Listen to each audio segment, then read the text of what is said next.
In the most exclusive fine dining restaurant of Midtown, where the clink of silverware on porcelain is treated like a symphony of etiquette, silence is something you pay for. No one raises their voice. No one disturbs the atmosphere soaked in French wine and baccarat chandeliers. Unless you're a guest. Amira Fields, 28. Black, wore a cream-white server's uniform, buttoned all the way up to her collar. Her hair was pinned into a neat bun at the nape of her neck. She walked toward table 9, balancing a silver tray with a perfectly still glass of water. Each step was in rhythm, measured quiet, as if her body had memorized the breath of the velvet carpet beneath her. Table 9 belonged to a VIP, Douglas Whitmore, executive director of an international financial firm, recently relocated from New York. He sat alone, gray tailored suit, silk sea blue tie, Italian leather shoes without a speck of dust. Before him, a thick portfolio. Black leather-bound pages printed on textured stock, French titles underlined with corporate urgency. As Amira placed the water down, her eyes drifted briefly, instinctively across the first line of text. It wasn't curiosity. It was muscle memory. And that was when he looked up. Wait a second. If you like this video, please like, comment, and subscribe. It really helps us. Were you reading that? His voice wasn't loud, but it sliced through the room just enough to be heard. Amira froze, flustered. No, sir. I was just... If you're so smart, then translate it. The silence spread like a ripple, like someone had drawn the curtain open and let the cold light in. A few guests turned. An older man at the next table gave a soft chuckle, entertained by the sudden shift. A woman whispered, "God, who does she think she is?" Another muttered, "Maybe she thinks she's headed for law school." Amira stood still. Her eyes dropped from the French on the page to the edge of the table, then slowly rose to meet the man staring back. Eyes like sharpened pencil tips, lips curled in a smirk that didn't bother hiding its disdain. Before she could speak, the front-of-house manager James Colby rushed out from behind the bar, face tight, like he'd just spotted smoke near the velvet curtains. "Is there an issue, Mr. Whitmore?" he asked quickly, his eyes flicking to Amira with a warning baked in. Douglas leaned back in his chair, casually tapping the leather folder. "Nothing serious, just that your employee here seems more interested in my internal financial documents than in doing her job." James turned to Amira, his voice low and hammer sharp. "What were you doing? How many times have I said not to look at the guests' papers? I don't want excuses. If you're still standing here 5 seconds from now without an apology and heading back behind the bar, don't bother showing up tomorrow. People like you, black difficult, always bring trouble." Amira swallowed hard, her hands clenched behind her back. She could feel the stare's hundreds of invisible pins pricking the skin on her neck. A long silence. She didn't move. She didn't apologize. Instead, she leaned in ever so slightly, eyes scanning the documents still open on the table. She read line by line, commercial French budget breakdowns, investment terms. Her hands stayed at her sides, but her lips parted not with fear, but with quiet resolve. And in those deep brown eyes, something began to spark, something she had learned year after year to hide.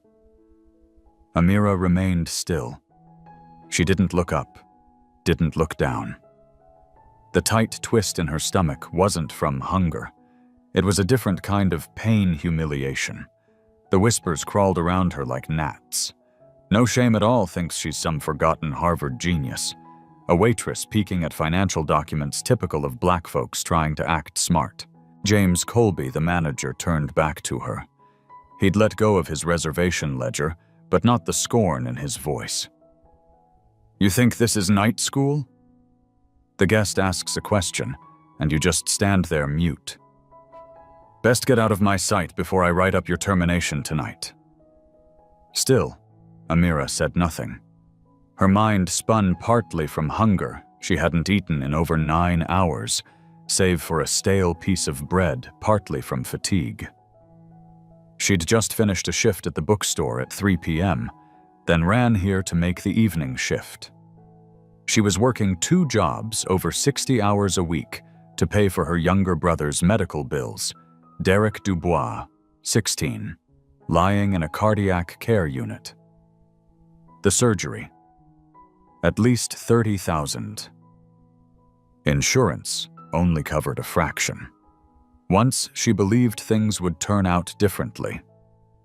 She graduated with honors from Georgetown, top of her class, in linguistics and international economics. She'd received internship offers from top-tier firms until it all collapsed because of one right decision that inconvenienced the wrong people. She had thought of quitting more than once. But every time she saw Derek's pale, tired face, she whispered to herself, "I can't quit. I won't." But the murmurs from nearby tables kept needling her. Shameless. Bet she squinted at those papers just to show off she can read. Girls like that rarely finish high school. You can tell. Looks like she escaped a shelter. A woman in designer glasses exhaled through her teeth. "If it were my firm, she'd be fired on the spot. Who lets staff peek at confidential documents?" Amira gripped the edge of her tray, tighter fingernails digging into her palm. James Colby still loomed beside her, like a shadow that had learned to talk. His tone softened just enough to sound like a favor, but it wasn't. "Fields, I'm really trying not to let this ruin your schedule. But if you keep upsetting our guests like this, maybe it's time to rethink your career path. Understood?" She nodded, lips pressed shut, but her eyes never left table 9. Douglas Whitmore, the white executive, was still lounging there, tapping 2 fingers against the table. Face relaxed, like he'd just finished a well-crafted play. Then, tilting his head, he spoke again, softer this time, but sharper. "Can you translate it or not?" "Go ahead. Or am I just expecting too much from a black woman who only needs to remember table numbers?" The words felt like a sentence already stamped. No raised voice, no theatrics, just a cruel truth dressed up as a joke. In a room where no one would defend her, Amira didn't respond. But she didn't walk away either. Her gaze once shaken, now sharpened. She stared at the document, the one she was never supposed to touch. But in her mind, the French business terms, contract structures, financial risk sections, all of it began to resurface. She no longer heard the voices around her, no longer noticed the forks tapping on plates. There was only one thing left. If she walked away now, there would be no next chance to prove she wasn't what they called her, and she knew it was either bowing her head or rise and speak. She kept her eyes fixed on the document. She didn't blink, her lips were pressed tight, but her right hand rose steady as glass. "Let me see it." Her voice wasn't loud, wasn't cold, but it landed like a stake driven into the earth.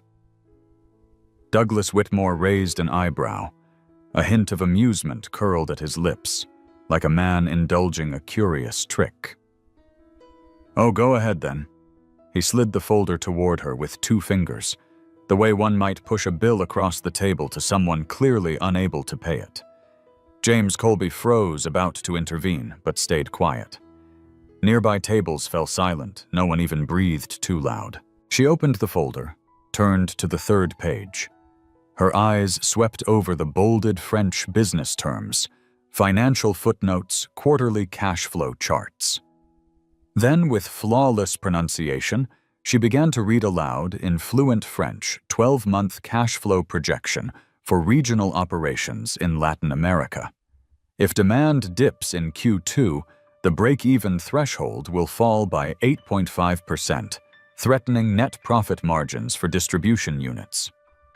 She read smoothly, no pauses, no stumbles, no missed terms.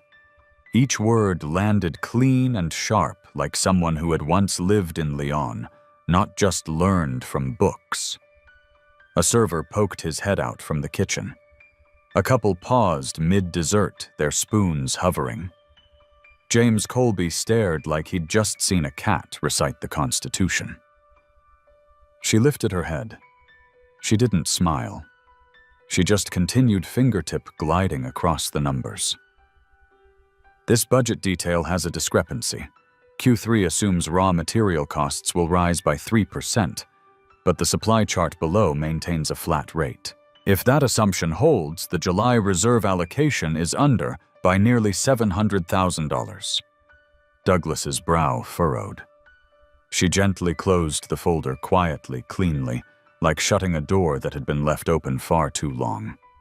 My name isn't Amira Fields. It's the name I use here. My real name is Chloe Dubois, she said, eyes locked on Douglas. Last year I was a translator and financial analyst for this company. I uncovered inconsistencies in an internal budget appendix. Beside her, James coughed. Douglas said nothing, but Chloe wasn't done. Her tone remained steady, like reciting a sworn statement. My direct manager didn't want to escalate it, said I was too principled, too naive. Then he told me to resign, said it would protect the company's image. Her eyes gleamed, not with tears, but a sorrow long buried. Weeks later, he submitted the revised appendix to senior leadership labeled as Proactive Internal Audit and got promoted. She stared directly into Douglas's eyes, and me scrubbed from the company directory. No calls returned, no thank you, no severance, just a templated termination letter sent to my personal inbox. No way, someone whispered. A diner. Possibly one who had laughed at her just minutes ago. Douglas slowly folded his hands, his expression no longer smug. Now it held something else. Skepticism, confusion, and maybe respect. But he said nothing, and Chloe still wasn't finished. I know no one believes this. A black girl in a restaurant claiming she worked at a multinational firm sounds made up. Her voice quivered not from fear, but from the pounding in her chest. But I don't need you to believe what I used to be. I just need you to see who I am. Then she turned to Douglas, and for the first time her voice cracked just slightly. Where did you get this file? This isn't public, it's internal. Douglas narrowed his eyes. I received it this morning from the Regional Audit Division. Prep material for tomorrow's executive meeting. Chloe tilted her head slightly. Strange. I reviewed nearly every budget report this company produced for 3 years, attended dozens of meetings, but I've never seen you there. You sure you didn't get that file from someone who used to handle it? Douglas hesitated. His eyes shifted now, focused, now serious, as if he were reevaluating everything he thought he knew about the woman standing before him. But before he could reply, she let out a quiet, tired laugh. Never mind. You're all the same. She took a step back. Her voice, though calm, was fraying at the edges. White men with seats they were born into, with the power to be wrong, to take credit for other people's work and call it excellence. James swallowed. The other servers behind the counter stood frozen, stunned. The silence now felt different, less apathy, more shock. Still, Douglas didn't say a word, and it was in that exact moment when she thought she'd said everything, when she felt certain she'd exposed the truth, when everything seemed clear as sunlight after storm. Douglas blinked. Not mockery, not anger, but hesitation. She didn't know that this man wasn't like the ones who pushed her out, that he'd been looking for exactly these files, to investigate misconduct from the last executive, that she had just struck the match. and he might be the only one with the authority to burn down everything that had been buried. But she didn't know that. Not yet. Because in her eyes, she was still being dismissed. The restaurant remained thick with tension, but the silence had changed. It no longer felt cold. It felt like the moment before something broke, like air before rain, tinged with metal, stretched tight like a drum skin. Chloe stood still, arms relaxed at her sides, chin held high. Her eyes were bright. But behind that light was a weight, a fatigue from years of being forced to stay silent, to endure, to fold herself into spaces that were never meant for her. Douglas Whitmore looked at her, then slowly nodded. Not like a man rebutting, but like someone who'd finally stopped resisting the truth he'd just heard. "I'm sorry," he said, his voice low, barely reaching those nearest the table. "I rushed to judgment, and I judged you by appearance." Chloe narrowed her eyes.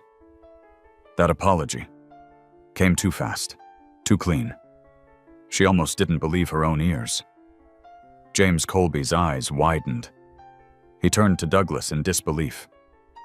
"You're apologizing to her?" Douglas didn't even glance at him. His eyes stayed on the black woman in front of him. No longer a server, no longer a discarded employee, but someone who had just stood tall, in a room waiting for her to kneel. "I'm Douglas Whitmore," he continued, "recently appointed Chief Executive for the Eastern Division." A ripple of whispers spread through the room. People began setting down their glasses, leaning in, murmuring. "And the document you translated is part of an internal audit project I launched the day I arrived. I ordered a full review of the past 3 years' financial reports to uncover what I suspected were intentional oversights." She froze. Douglas gave a slow nod.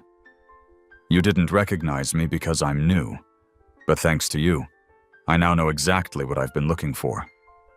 He clapped twice, softly. A man in a charcoal suit stepped forward from the corner of the room. Douglas's assistant, in his hands, an open iPad.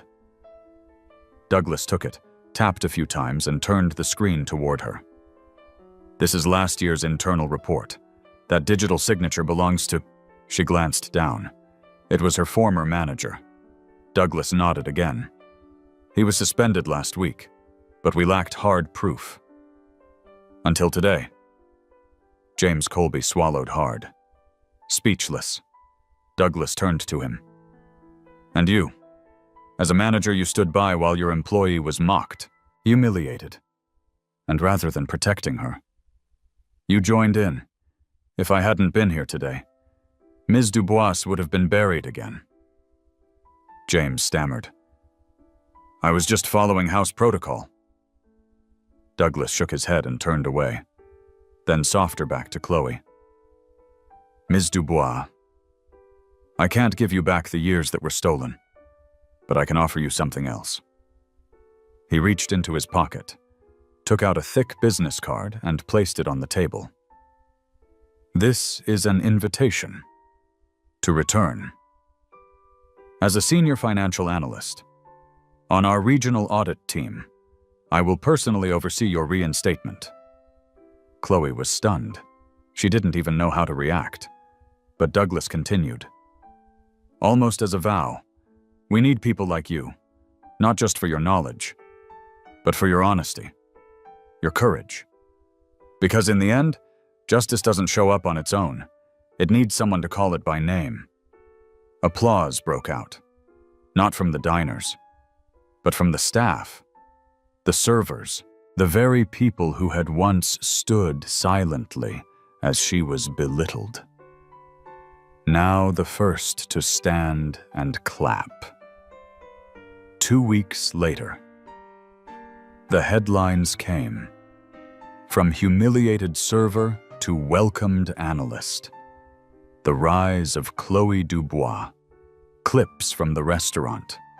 recorded secretly, went viral, showing the Black woman translating French, breaking down financial risks, standing tall in a room full of doubt. Within 1 week, Chloe received over 300 emails from Black women around the country, waitresses, teachers, nurses, students. Meanwhile, her former boss was fired. After investigators uncovered 3 separate attempts to whitewash financial misconduct, James Colby was demoted, transferred to a satellite branch, and ordered to attend mandatory anti-discrimination training. Chloe took the new position. Her salary tripled. But more importantly, she now had the means to pay for Derek's heart surgery. The day Derek was discharged, she took him to a quiet park near home. He sat on a bench, still pale, but his eyes gleamed like a boy. "Who just climbed out of the pit? You don't have to work 2 jobs anymore, right?" Derek asked. Chloe smiled. "No, now I just have 1 job, being true to who I am." She looked up, toward the sky where sunlight pierced between glass towers.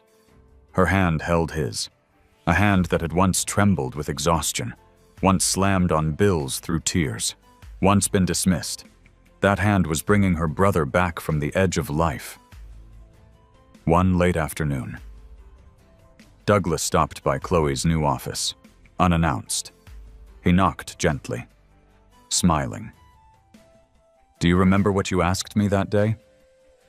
She stood and nodded. "Where did you get that document?" Douglas chuckled. "Right question. But that day, you got one thing wrong. What's that?" "You said, you're all the same." Chloe held his gaze, then smiled for the first time in months. "Yeah, I was wrong." Douglas nodded, extended his hand. "And I'm glad you had the courage to be wrong, instead of staying silent forever." Their hands met, no longer CEO and subordinate, not oppressor and survivor, just 2 people, one who had fallen, and one who had reached down, joining hands in a moment stripped of power but full of truth. Chloe didn't stand up to be applauded. She stood up, because if she didn't, no one would see that a Black woman could understand finance, speak fluent French, and point out the flaws a whole system chose to ignore. She didn't need to be praised for her courage, because courage wasn't a choice. It was a necessity when truth was all she had left to lose. Chloe's story reminds us, the most brilliant minds aren't always sitting at the boardroom table. They might be carrying trays, mopping floors, enduring in silence. And sometimes, the fairest thing you can do is simply listen. Don't judge someone by their skin color, job title, or uniform. Let truth be the only voice that matters, because justice doesn't come from privilege. It comes from those who dare to stand tall in a world that keeps telling them to bow. The mansion gleamed under the morning sun. Marble floors catching light like mirrors. Down a long, endless hallway, a small figure crouched low, scrubbing the floor. Thin, bony shoulders jutting out beneath an oversized janitor's uniform. Aaliyah, a Black girl, maybe 9 or 10 years old. Her dry, tangled curls were tied back behind her neck. One hand clutched a bucket, the other held a brush. Just then, Ronald Whitmore appeared, owner of the mansion, a white billionaire whose investment firm had branches around the globe. Tall, crisped gray suit, polished leather shoes, walking toward her down the crimson hallway. Aaliyah stepped into his path. "Sir," she said softly, lips trembling. "I saw her put something in your food." Ronald knew this girl. He was the one who allowed her to work part-time here. Or rather allowed her to follow her grandmother, the actual employee. Aaliyah swept floors, collected dirty towels, emptied trash, and dusted the low corners where grown-ups didn't bother to bend. 10-hour days. Traded for a few small bills her struggling family desperately needed. He was a decent man. So when the little girl blocked his way and spoke those vague words, he only frowned and asked, "Her?" "Yes. Your wife." Aaliyah took a step back, but didn't drop her gaze. A look that carried both fear and something else. Something urgent. I don't know what it was, but it wasn't sugar. Or salt. I saw her. A tiny bottle. She poured it into your tea. And your coffee. Silence fell over the hallway. A single drop of water slipped from her brush and hit the marble like the heartbeat of a small body echoing across the vast hall. Ronald stood still, eyes locked on the child. A child. A janitor. A black girl. And that accusation aimed at his wife, Charlotte Whitmore. A woman of high status. White with an air of mystery and ice. For a moment he said nothing. He just looked at Aaliyah. Something in her eyes made him hesitate. There was a kind of honesty in them. Raw. Unpolished. Impossible to fake. A kind of bravery that only exists in those too young to know how to lie. But that moment lasted only seconds. From the staircase above, the sharp clack of heels echoed. Measured. Confident. Like the sound of a gavel. Oh, what did I just hear? Aaliyah flinched. Charlotte Whitmore stood there. Beige silk dress hugging her slender figure. Lips blood red. Platinum hair flawless like porcelain. Her eyes didn't need to look to make the air grow colder.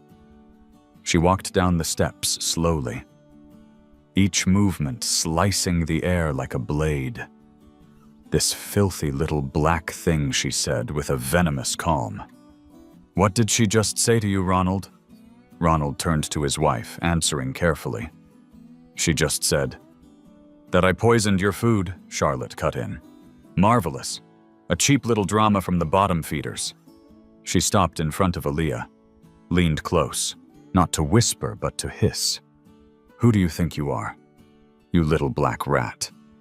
You think you get to meddle in this household's affairs?" Aaliyah looked down, clutching her uniform tight. Her eyes dropped to Charlotte's heels, sharp gleaming like they could pierce flesh. "What is it you want? A reward for your made-up tale?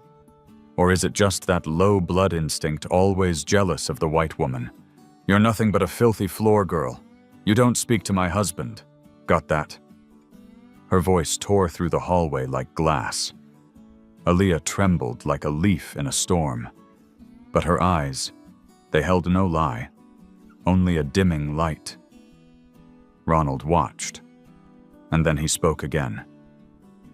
"Charlotte, that's enough. Enough!" she snapped, turning to him in disbelief. "You're defending her, no," he said calmly. "I just think, she's a child, and you believe a floor girl over your own wife?" He didn't answer right away. He kept looking at Aaliyah, as if trying to memorize her face, and something deep in his eyes shifted.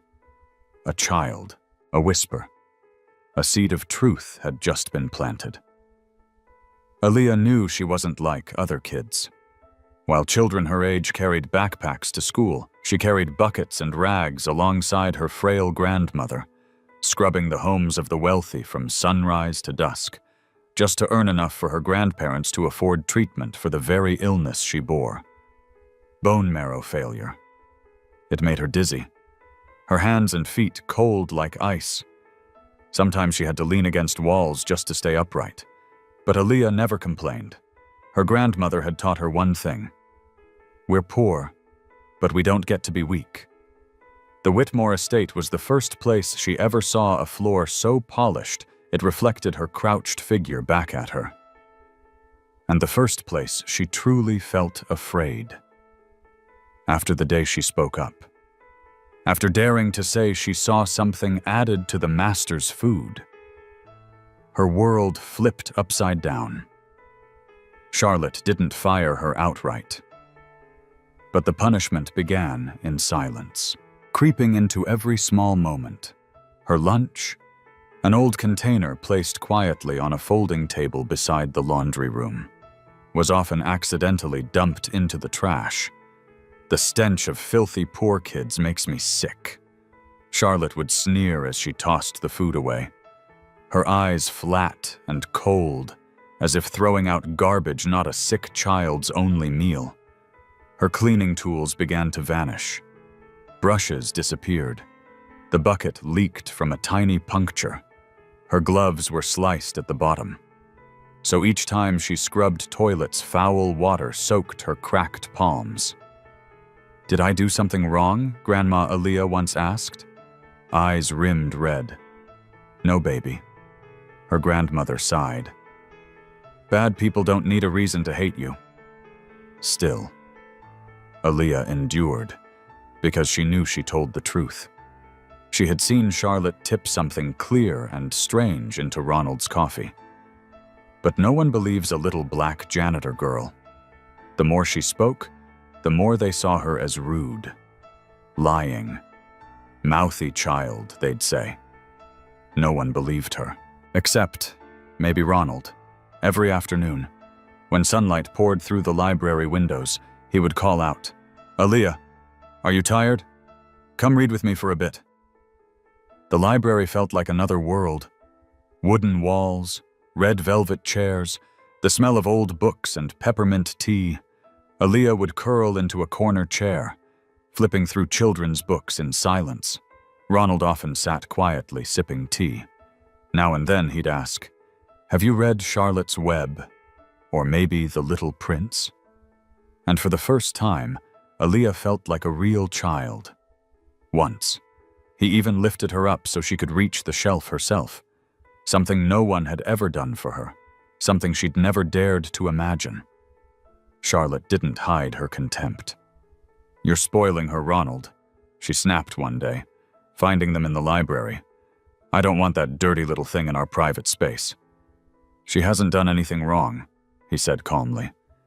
"She's just reading. You're treating a floor-scrubbing brat like she's some literary prodigy." Her eyes were ice. Ronald said nothing, just pushed the book toward Aaliyah. "Keep reading. Don't mind her." Then one night, Aaliyah woke up coughing. She tiptoed out of the storage room where she and her grandmother slept in the basement, heading through the dark hallway for water. Passing the master bedroom, she saw light peeking through the door. She stopped. Inside, Charlotte stood before a mirror, hair loose, face bare. Under the yellow light, her skin no longer looked white. It had turned patchy grayish-brown, rough with spots creeping around her neck and forehead.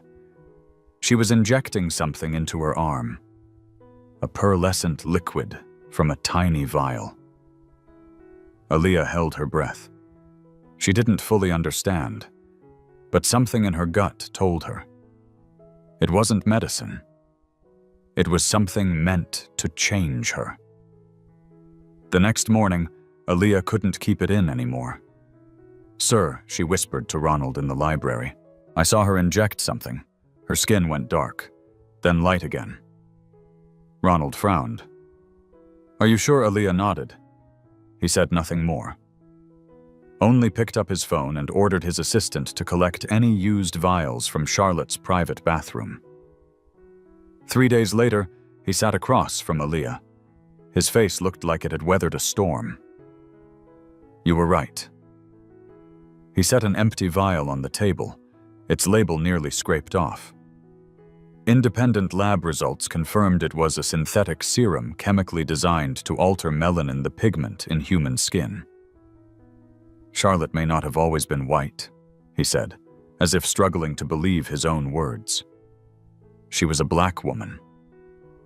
Aaliyah's eyes widened. He explained. 12 years ago, I had a one-night stand with a black woman whose name I barely remembered. I left the next morning without a word. Years later, she came back as Charlotte. He gave a bitter laugh. Everything about her had changed. Pale skin, impeccable accent. I thought it was fate. Turns out his voice dropped. She didn't marry me out of love. She came back to destroy me for abandoning her that night. He clenched his fists, then opened them. Another lab result. From the coffee Aaliyah had once warned him about. Mercury. What Aaliyah gasped. In simple terms, poison. In tiny doses it builds in the body, slowly damages the nervous system. After a few years' death. Quiet and slow. Do you understand? He paused, then placed a hand on her shoulder. Not like a billionaire to a housemaid's granddaughter, but like someone deeply grateful. You saved me. If you hadn't said something that day, I might have never found out. Aaliyah's eyes sparkled. I did good, didn't I? Ronald didn't hesitate. He hugged her. Well done, Aaliyah. That afternoon, the Whitmore estate trembled. Charlotte's clothes, gowns, heels, cosmetics, and jewelry were packed into boxes and dumped outside the gate. A black car pulled up. Charlotte stepped out from the spa blonde curls, bouncing lips blood red. Ronald stood on the front steps, phone in hand. What the hell are you doing? She shrieked. Pack up your past and get out of my house, he said, voice cold as steel. She stared, unable to comprehend. He turned his back. I can't believe you. A black woman in saint's clothing, a fraud. Get out before I have you removed, his words sliced like a blade. Charlotte stood frozen. No lipstick could cover the cracks forming behind her eyes. Inside the glass door, Aaliyah watched her heart heavy as stone, because she didn't know. Was this the end, or just the beginning of a much greater storm? After Charlotte left the mansion, it felt as though a heavy weight had been lifted. No more sharp clicking heels on marble floors, no more suffocating perfume that clawed at the throat whenever she passed. The staff breathed easier. Even the hallways seemed warmer, and for Aaliyah, it was the first time in months the place didn't feel like a gilded cage. Ronald changed, too. He smiled more. Spoke with a gentler tone. Some afternoons he let Aaliyah end her shift early and invited her to the library, a sun-drenched room that smelled of aged wood and quiet. You like reading, don't you? He asked, resting a hand on the back of a leather chair. Aaliyah nodded. He offered her a velvet armchair and brought her a mug of warm milk, vanilla-scented imported. Thank you. You're so kind, she murmured, fingers wrapped around the mug. You deserve it, Ronald replied, his voice soft. You helped me dodge something terrible. I owe you more than I can say. She smiled, really smiled for the first time in weeks. Do you want a present? He asked suddenly, his tone still warm but slower than before. A present, she blinked. Yes, something special. Upstairs, I think you'll like it. He stood, gestured lightly. Aaliyah watched him leave the room, then slowly got to her feet. The staircase curved upward like a spine steps polished to a mirror-black sheen. She followed her steps, quiet, cautious. The master bedroom opened wide. Luxurious cold silk sheets, crystal chandeliers, everything too neat, too still. Go on, Ronald said. It's in the cabinet. Aaliyah approached the low dresser. Where, sir? I don't see. Click. The door shut behind her, locked. The air changed. Ronald was no longer distant. He stepped closer. His eyes no longer matched the man who once handed her storybooks and warm milk. Aaliyah backed away. What's wrong, sir? He didn't answer. You're special, he said quietly. Brave kind. I care about you, don't be afraid. Aaliyah's breath hitched. Her small frame trembled. Please, I want to go back downstairs, she whispered, her body screaming to get away. But Ronald stood in her path. Then, just as her panic began to overwhelm her, the door slammed open. Get away from her, you sick bastard! Charlotte, or rather the woman once known as Charlotte. No platinum hair, no porcelain skin. Now she stood barefaced, skin rich, and dark curls wrapped in cloth fury, blazing in her eyes like lightning. Ronald spun. You dare come back. I came to see with my own eyes. You haven't changed. You're still the monster I remember. Aaliyah stumbled toward the exit but collapsed midway. Her breathing became shallow. Her face turned ghostly pale. Coughs racked her body, red streaks spotting her lips. Charlotte rushed to her side. My baby, she whispered without thinking. Ronald froze. What Aaliyah passed out. In the hospital, IVs snaked into her arms as doctors muttered grim warnings. Severe immune failure. We need a blood donor immediately or... Charlotte sat beside the bed, her hand clutching Aaliyah's. Her eyes were red but dry. Ronald lingered by the doorway. Who do you think you are barging back into my life? He barked, though his voice trembled. She turned voice like fire. I'm the girl you used to brag about, the one you conquered for a night. You were willing. I didn't force you. Willing. She laughed, bitter and brittle. I was 18, a kitchen hand. I didn't even know how to spell no. You had money power, that look in your eyes. You poured me wine. You called it romance. One night for you. A ruined life for me. She stepped closer. I got pregnant. My family disowned me. Friends vanished. Laughed at for being a black girl pregnant, unmarried. I nearly ended it all. Ronald shrank back. But I didn't. I met a madman, a brilliant pharmacist. He gave me a serum, made me white, gave me a new name. I returned as Charlotte, your perfect wife. And you poisoned me, Ronald growled. Yes, drop by drop, so you could rot as I had. Weak, afraid, dying slowly. And the girl... He choked. Charlotte looked at Aaliyah. Pain flickered in her eyes. She's the child I left behind to come after you. She's your daughter. Your own daughter. And look what you nearly did to her. Ronald stood stunned, jaw slack. I'll save her, Charlotte said firmly. With my blood if I have to. But you will never touch her again. Ronald lowered his head. The mask of goodness shattered. All the kindness he'd shown. Just a predator in disguise. In the sterile glow of the hospital room, the black woman held her daughter's limp hand. Machines beeped steadily. Each sound a reminder of what hatred costs. I'm sorry, baby, she whispered. Outside, Ronald passed by a mirror. Still in his fine suit, still polished, but the man inside it was hollow, rotting, already gone. In the hospital room, Aaliyah lay unconscious on the white bed, her face pale as paper. An IV line ran into her fragile arm, her pulse barely a thread beneath the skin. Beside her sat a black woman. No longer Charlotte Whitmore, just Lena. Stripped of her mask, she sat motionless, her face worn with sorrow. Her eyes caught somewhere between steel and shatter like a soul that had carried itself too far and finally collapsed. The door creaked open. A frail old woman entered. Hair white as frost, cane trembling in her hand. Behind her was a gaunt old man with hollow eyes. Aaliyah's grandparents.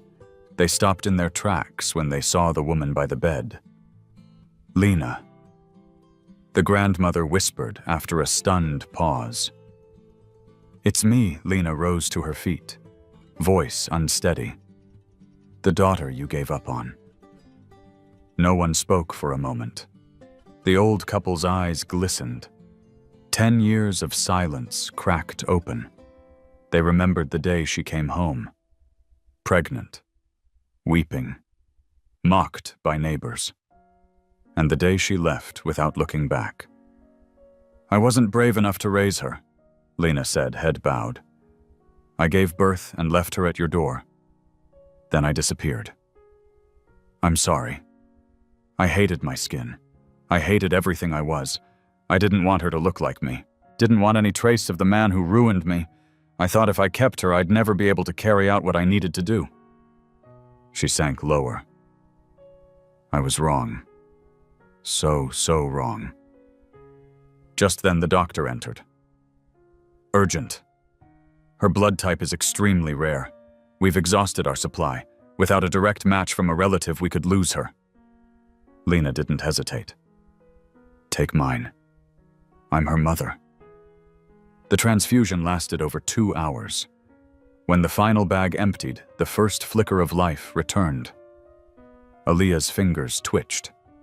Her lips quivered. Then slowly her eyes opened. Cloudy. Weak. But alive. "I'm here," Lena whispered, gripping her daughter's hand. For the first time, tears slid down her cheeks. How are you?" she asked hoarsely. Aaliyah didn't speak. She only looked at her long, deep. Then the tears came. Not from fear, but from something else entirely, a strange sense of safety. That gaze somehow felt familiar. The next morning, Lena walked into the police station, a heavy suitcase in her hand. Inside documents, test results, recordings, journals, and a sealed vial of poison. "I wanted to destroy him myself," she told the inspector. "But my daughter deserves better. I want her to grow up in a different world, one I never had. Every record, every whispered confession from Ronald. The mercury analysis, the drug receipts, the legal name change. It was all there like a bomb she'd been building for a decade, waiting for the right moment to detonate." That afternoon, officers stormed the Whitmore estate. Ronald didn't resist. He let them cuff him in silence. No words, no struggle. The mask of the noble billionaire had finally fallen. The price of deception was truth. Raw, public, irreversible. News exploded like wildfire. Headlines screamed, "Billionaire Ronald Whitmore charged with child assault." Charlotte was never white. 10-year revenge plot exposed. 10-year-old girl uncovers horrors inside million-dollar mansion. Every outlet carried the story, but Lena didn't speak. She refused interviews, turned down every offer of sympathy. Instead, she sat by her daughter's side, reading to her page by page from old books she once stole moments with in the kitchen when no one was watching. 3 months later, at the federal courthouse, Ronald Whitmore was sentenced to 30 years in prison for sexual assault, poisoning, child endangerment, and defamation.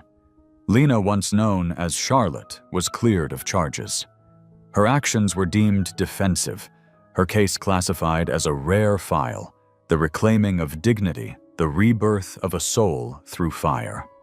The day Aaliyah left the hospital, the sky was bright blue. Sparrows chirped on the white picket fence. "Ready to go home?" Lena asked. Aaliyah turned to her. "Do we have a home? Not yet." Lena smiled. "But we have each other." And hand in hand, they stepped beyond the iron gates of the mansion, once a palace of silence and pain, now just a crumbling backdrop to their past. Aaliyah's small feet moved beside her mother's different skin. Different stories, but the same heartbeat. In a world where light is often dimmed by the veil of hypocrisy, sometimes justice is reignited by those who were once cast aside.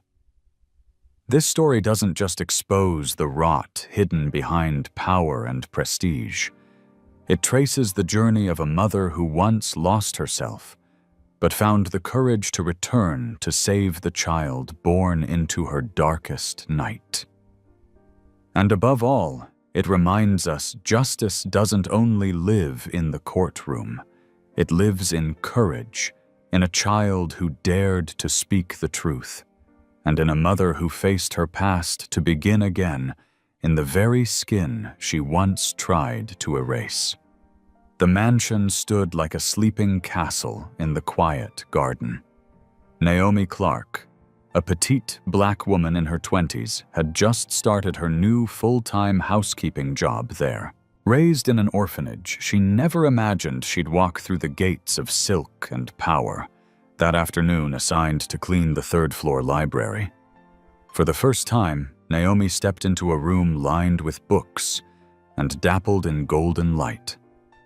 As she dusted near a tall bookshelf, her hand froze mid-air.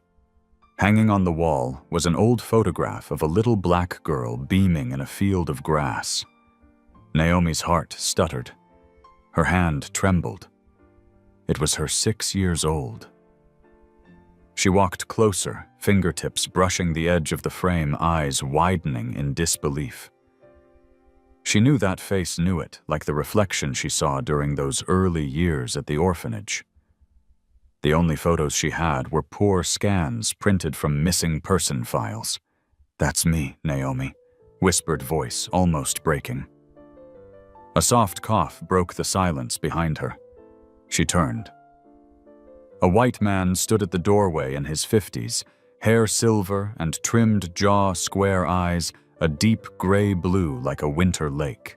He wore a charcoal turtleneck under a long coat, a book in one hand. Gregory Van Alden, the master of the house. "You recognize someone?" he asked, voice low and calm like a cello's hum. Naomi didn't answer at first. Her gaze stayed fixed on the smiling child in the photo. "That's me." He stepped closer, slowly, looking down at the photo. Then he stopped drawing in a long breath, his eyes closing for a moment, fingers twitching. "All these years," he murmured, "I kept that photo here waiting for a sign."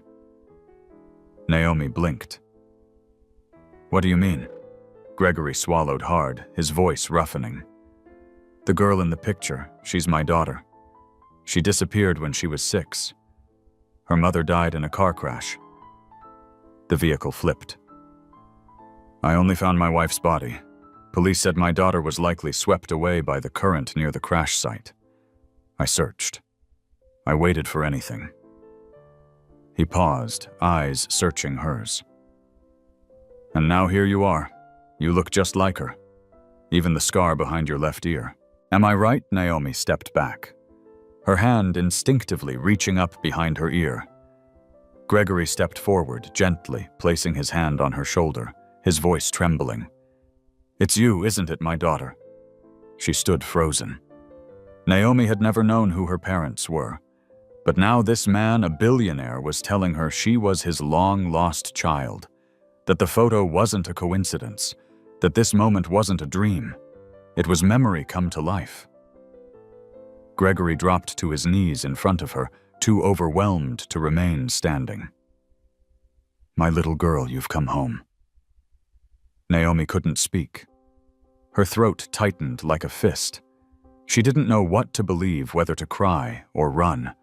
All she knew was that for the first time in her life, someone was calling her daughter. And in his eyes, there was no pity, no pretending, only the ache of someone who had waited far too long. In the days that followed, Naomi's world flipped. No longer a maid, she became the lady of the house, the same house she once mopped floors in. Gourmet meals, designer clothes, a private doctor, a personal scheduler, even an etiquette tutor to help her adjust to her status. But Naomi didn't need lessons. All she ever wanted was to be called daughter at breakfast, to see Gregory smile as she read in the library, to feel his hand gently pat her head as they sat in the garden. She thought, maybe this is destiny. Maybe I've found my family. But Naomi didn't know that hidden inside Gregory's watch was a secret compartment. and that when that watch finally opened, it wouldn't just turn back time. It would unleash a past, long-buried one powerful enough to wash away everything she thought was finally hers. The DNA results were in. Naomi sat still in the silver-gray carpeted room, hands clasped, eyes dazed, like she was floating through a dream that wouldn't end. On the table lay a sealed envelope stamped in red confidential. Inside, at Gregory's request, were 3 separate DNA test results from 3 independent medical centers, all cross-verified to eliminate any doubt. Each result said the same thing. Naomi Clark, biological daughter of Gregory Van Alden. Gregory couldn't hide the emotion. He pulled her into his arms, shaking eyes glossy, as though a piece of his soul, lost for decades, had just come home.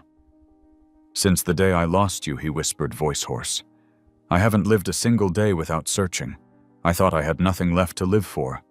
And Naomi, who had once believed she was an unwanted child, heard for the first time the word father spoken, not with pity or obligation, but with raw, aching truth.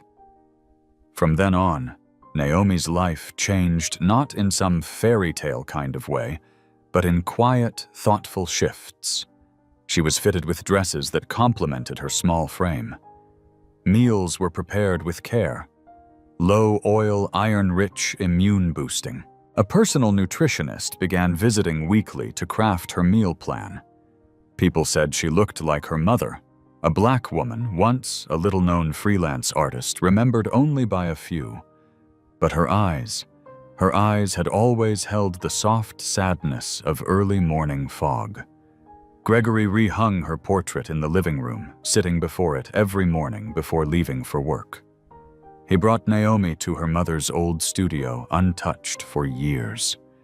And Naomi sat before the easel, brushing her fingers over the hardened strokes of long-dried paint, feeling something stir in her chest she didn't know how to name. She had never had a family. Now she had a father, a home, and even memories. Borrowed, maybe, but still traces of a mother she had never known. One morning, as Naomi returned from the garden, she heard a strange noise upstairs. She rushed up to find Gregory slumped over the banister, clutching his chest, gasping, as though someone were squeezing the breath from him. "Dad," she screamed, running to catch him. "A heart attack." Thankfully, they got to him in time. For the first time, Naomi entered the private treatment wing reserved just for him. No staff had ever been inside. The room was stark white, lined with machines that beeped around his bed. She took his hand as he opened his eyes, weak, but smiling. "I'm okay." Just this old heart acting up again.